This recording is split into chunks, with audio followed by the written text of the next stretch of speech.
পথালিপাহাৰ অঞ্চলৰ ৰঙতিত নৱজাগৰণ যুৱ সংঘ আৰু নবাৰুণ মহিলা সমাজৰ উদ্যোগত ৰঙতিত ভোগালীত ধেমালি অনুষ্ঠান সুন্দৰভাৱে সম্পন্ন হয়। বিভিন্ন ধৰণৰ খেল ধেমালি যেনে টেকেলি ভঙা, ৰছী টনা, চকুত কাপোৰ বান্ধি হাঁহ ধৰা, চকী খেলৰ প্ৰতিযোগিতাসমূহ অনুষ্ঠিত হয়। লখিমপুৰ জিলা পশু চিকিৎসা মহাবিদ্যালয়ৰ বিজ্ঞান গুৰু ডক্টৰ উমাৰাম তামুলীয়ে শুভ উদ্বোধন কৰে বিভিন্ন ধৰণৰ খেল ধেমালিৰ। অঞ্চলটোৰ প্ৰায় 2 শতাধিক ৰাইজ উপস্থিত থাকে ভোগালীৰ বিভিন্ন খেল ধেমালিত। নিউজ ডেস্ক ৰিপৰ্ট, ৰাইজৰ বাৰ্তা।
गोवाले पुष्प वितरण गया है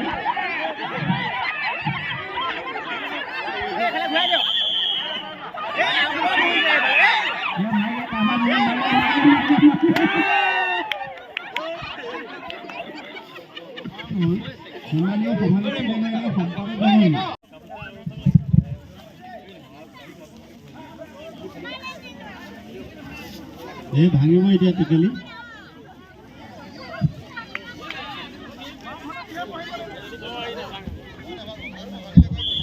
এগুলো তাহলে তাকে বিচাৰিছো আমি আমাৰ সুদেতে টেকেলি ভাঙিলে প্ৰথম পুৰস্কাৰ এতে সম্পূৰ্ণ ব্ৰহ্মপুত্ৰ মাছটো নিব আজি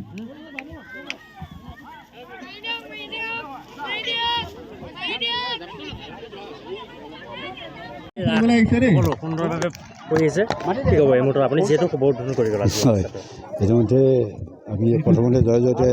আমাৰ ৰাইজৰ বাৰ্তা সকলোলৈকে আৰু এদি নিউজলৈ আমি আমাৰ আন্তৰিক ধন্যবাদ আৰু স্বাগতম জনাইছোঁ আৰু তেওঁলোকৰো যাতে সুন্দৰ সবল হওক লগতে যিটো আমাৰ ৰঙতিমাৰ যুৱক যুৱতীসকলে ইমান সুন্দৰকৈ তেওঁলোকে অনুষ্ঠানবিলাক আয়োজন কৰি আছে ইতিমধ্যে মোৰ বক্তব্য আপোনালোকে শুনিছে বোধহয় মই আৰু অকণমান তেওঁলোকৰ উৎকৰ্ষ সাধন হ'বৰ কাৰণে মই অনুপ্ৰেৰণা যোগাইছোঁ মাত্ৰ এই ৰঙালীৰ মাধ্যমেৰে আমাৰ নিজৰ যিটো ব্যৱহাৰৰ পৰিচয় সেইহলে আমি পাওঁ আৰু আমি আশা কৰিম আমাৰ এই দুইটা অনুষ্ঠানে ৰঙতি গাঁওখনক আৰু বহুত ওপৰলৈ লৈ যাব আৰু তেওঁলোকে আধ্যাত্মিক শক্তিৰ লগতো জড়িত তেওঁলোকে ইতিমধ্যে ৰাস পাতিলে আজি ভোগালী আৰু ৰঙালীৰ ৰং আয়োজন কৰিলে আপোনালোকক নিমন্ত্ৰণ কৰিলে আৰু তাৰ পাছতে তেওঁলোকে আকৌ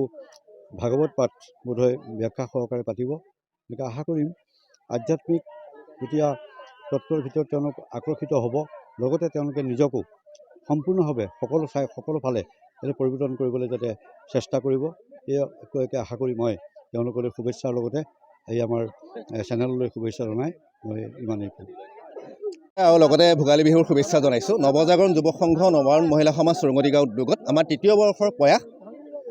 ৰঙতিত ভোগালী ধেমালি অনুষ্ঠানো আমি আয়োজন কৰিছোঁ আপোনালোকে দেখিছে সকলো ৰাইজ আজি ওলাই আহিছে বিহুৰ দিনা পৰম্পৰাগত যিবোৰ খেল ধেমালি নাইকিয়া হৈ যাব বিচাৰিছে সেই খেল ধেমালিসমূহক লৈ এই অনুষ্ঠান ভাগৰ আমি আয়োজন কৰিছোঁ আৰু লগতে সন্ধিয়াৰ ভাগলৈ নিশাৰ ভাগলৈ আমাৰ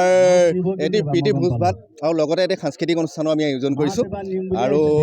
সকলোকে পুনৰবাৰ ভোগালী বিহুৰ আমি ওলগ জনাইছোঁ সকলো পুৰুষ মহিলা বৃদ্ধ আবাল বনিতা সকলো আমি ইয়াত গোট খাইছোঁ আমি সকলোৱে ভোগালীৰ উৎসৱ পালন কৰিবলৈ আমি ইয়াত সমবেত হৈছোঁ ইয়াত নবাৰুণ যুৱক সংঘ আৰু নবাৰুণ মহিলা সমাজ দুয়োটা অনুষ্ঠানে মিলি আজি কেইবাবছৰো ধৰি ইয়াত ভোগালীৰ উৎসৱ অনুষ্ঠিত কৰি আহিছে। আচলতে মই ভাষণ দিটো কৈছোঁ যে আমি আচলতে সৰু সৰু খেলাবোৰ, সৰু সৰু কথাবোৰ, সৰু সৰু কথাবোৰ আমি একেবাৰে পাহৰি যোৱাৰ নিচিনা হৈছে। মূল কথাটো হ'ল যে আমি এইখন সমাজত জীয়াই থাকিবলৈ হ'লে হাঁহি ধেমালি ফূৰ্তিৰে যদি জীয়াই থাকোঁ আমাৰ আয়ুসো বৃদ্ধি হয়। গতিকে এয়া আমাৰ অসমীয়া সমাজৰ ৰীতি পৰম্পৰা। গতিকে এইখিনিকে সকলোকে মানি চলিলে আমি আশা ৰাখিছোঁ যে আমি আমাৰ সমাজবিলাক আমি আনন্দ ফূৰ্তি তামাচা আৰু উন্নতিৰ দিশত আমি আগবাঢ়ি যাব পাৰিম। সেয়ে আমি সকলো ইয়াত গোট খাই একত্ৰিত হৈছোঁ। নমস্কাৰ। সাংবাদিক বন্ধুলৈ আমি মাঘৰ বিহুৰ হিয়া ভৰা শুভেচ্ছা